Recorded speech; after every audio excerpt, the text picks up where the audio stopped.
Hello everyone, welcome to virtual board. मेरा नाम है विशाल वाजपेयी। रिसेंटली मैंने कुछ टीसीएस के इंटरव्यू एक्सपीरियंस डाले अपने चैनल पे, जैसे ये हो गया या ये हो गया। तो आप भी लोग ने कमेंट किया था नीचे कि भैया कुछ एक नॉन आईटी के इंटरव्यू एक्सपीरियंसेस डाल दो। तो इस वीडियो में मैं एक नॉन आईटी का टीसीएस का इंटरव्यू एक्सपीरियंस शेयर करने वाला हूँ। तो वीडियो एंड तक देखना, होपफुली आपको ये वीडियो पसंद आएगा।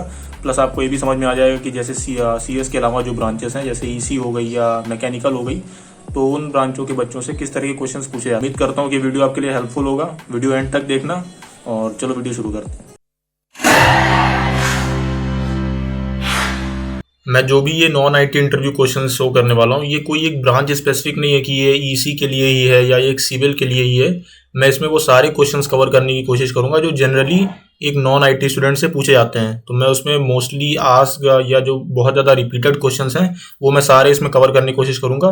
प्लस मैं कुछ क्वेश्चंस में भी बता दूंगा, जैसे ये पहला क्वेश्चन ये कि आप लोग उसका आंसर कैसे दे सकते हो। जनरली जब भी आपका इंटरव्यू होता है 10 में से 9 बार आपसे यही पूछा जाता है कि इंट्रोड्यूस योरसेल्फ। आप इसको कैसे इंट्रोड्यूस कर सकते हो अपने आप को। तो आप उसमें अपनी एजुकेशन क्वालिफिकेशन बता सकते हो, अपने प्रोजेक्ट के बारे में बता सकते हो, इंटर्नशिप्स के बारे में बता सकते हो, अपने अचीवमेंट्स के बारे में बता सकते हो, आपने कोई सर्टिफिकेशंस करे हुए हैं आप वो मेंशन कर सकते हो यहाँ पे, अपना हॉबीज और इंटरेस्ट बता सकते हो। बहुत सारे बच्चे क्या करते हैं, वो अपनी फैमिली डिटेल्स बताने लगते हैं कि my father is a businessman और my father is doing this job. तो ये सारी चीज़ें हमें बताने की ज़रूरत नहीं रहती है, हम लोग केवल अपने बारे में बता सकते हैं। और हमें कोशिश करना चाहिए कि हम अपना जो इंट्रो है वो 60 सेकंड से लेके 90 सेकंड के बीच में एंड कर दें, बहुत ज़्यादा लंबा में नहीं खींचना है। जनरली जो दूसरा क्वेश्चन पूछा जाता है वो आपकी ब्रांच के स्पेसिफिक हो सकता है। कि अगर एग्जांपल देता हूँ, जैसे अगर आप ईसी ब्रांच से हो तो वो आपसे पूछ सकते हैं कि मोटर क्या होती है, सेमीकंडक्टर क्या होते हैं, डायोड क्या होता है। जो भी दूसरा क्वेश्चन रहता है वो आपके ब्रांच से स्पेसिफिक हो सकता है। अगर आप इंटरव्यू देने जा रहे हो तो आपके ब्रांच के जो बेसिक क्वेश्चन है जो आपको लगता है कि हाँ ये पूछे जा सकते हैं इंटरव्यूज में, भी प्रिपेयर कर लो। तो ये भी आपके लिए एक हेल्पफुल रहेगा, क्योंकि ये टेक्निकल इंटरव्यू है तो आपसे टेक्निकल क्वेश्चंस पूछे जरूर जाएंगे जो सीएस के बैकग्राउंड के होंगे। जो इसी ब्रांच के होते हैं, जैसे मान लो सीएस ब्रांच के रहते हैं, उनसे जो क्वेश्चंस के लेवल रहते हैं थोड़े से हाई रहते हैं। लेकिन आप क्योंकि इस ब्रांच के नहीं हो तो आपसे कुछ बेसिक क्वेश्चंस पूछे जा सकते हैं, जो भी प्रोग्रामिंग लैंग्वेज आप उन्हें बताओगे।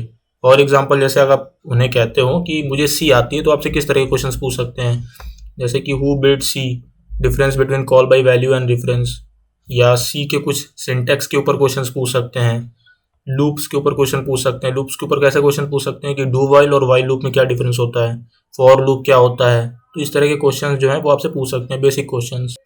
चौथा और मोस्ट इंपॉर्टेंट क्वेश्चन जो आपसे हर एक इंटरव्यू में पूछा जाएगा, अगर आप सीएस के हों या आप किसी और ब्रांच के भी हों, उससे कोई फर्क नहीं पड़ता है।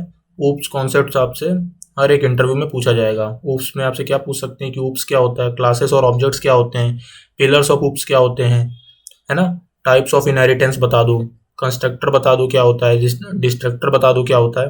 तो अगर आप इंटरव्यू देने जा रहे हो टीसीएस निंजा का या टीसीएस डिजिटल का, आप कोई सी भी ब्रांच से हो, मैटर नहीं करता है, आपको ओप्स कॉन्सेप्ट आना चाहिए। और इसके लिए एक इंटरव्यू बिट करके वेबसाइट है, आप लोग वहाँ से जाके पढ़ सकते हो, या गूगल बहुत सारे रिसोर्सेज हैं, आप वहाँ से पढ़ सकते हो। उसके बाद जो क्वेश्चंस रहते हैं वो डेटाबेस से भी रह सकते हैं। डेटाबेस से आपसे बेसिक क्वेश्चन से पूछे जाएंगे कि डीडीएल कमांड्स क्या होते हैं, डीएमएल कमांड्स क्या होते हैं, नॉर्मलाइजेशन क्या होता है, कितने तरह के नॉर्मलाइजेशन होते हैं, ज्वाइन क्या होते हैं। तो ये भी कुछ बेसिक क्वेश्चन है जो आपको डीबीएमएस से रिलेटेड आने चाहिए। उसके बाद सॉफ्टवेयर डेवलपमेंट लाइफ साइकिल से भी बेसिक क्वेश्चंस आपसे पूछ सकते हैं, जैसे एसडीएलसी क्या होता है, तो आप लोग बता सकते हो सिंपली कि सॉफ्टवेयर डेवलपमेंट लाइफ साइकिल होता है। अब इस पे कुछ क्या कहते हैं मॉडल्स भी होते हैं, जैसे वाटरफॉल मॉडल होता है, प्रोटोटाइप मॉडल होता है, स्पाइरल मॉडल होता है। तो एक दो मॉडल्स आपको पता होना चाहिए जिन पे भी वो क्वेश्चंस पूछ सकते हैं। प्लस टेस्टिंग पे भी कभी कदार क्वेश्चंस पूछ लेते हैं, लाइक बीटा टेस्टिंग क्या होता है, अल्फा टेस्टिंग क्या होता है, ब्लैक बॉक्स टेस्टिंग क्या होता है, व्हाइट बॉक्स टेस्टिंग क्या होता है। तो इस तरह के क्वेश्चंस भी आपसे पूछ सकते हैं।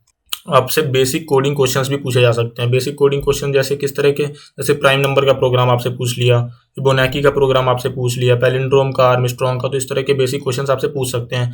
प्लस मैं यहाँ पे एक चीज़ मेंशन करना भूल गया हूँ, आपके प्रोजेक्ट से रिलेटेड भी आपसे क्वेश्चंस पूछे जा सकते हैं, तो अपना प्रोजेक्ट भी प्रिपेयर करते रहना। तो ये सारे कुछ टेक्निकल क्वेश्चंस थे जो जनरली पूछे जाते हैं नॉन आईटी स्टूडेंट से, चाहे वो ईसी का हो, चाहे वो सिविल का हो, चाहे वो मैकेनिकल का हो। तो आई होप आपको एक मोटा मोटा आइडिया लग गया होगा कि किस तरह के क्वेश्चंस पूछे जाते हैं।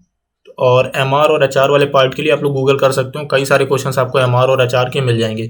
अगर आप लोग चाहते हो कि मैं एचआर क्वेश्चंस के ऊपर या एमआर क्वेश्चंस के ऊपर एक अलग से वीडियो बनाऊं, तो आप लोग नीचे कमेंट कर सकते हो, मैं एमआर और एचआर के ऊपर अलग से क्वेश्चंस बना दूंगा। प्लस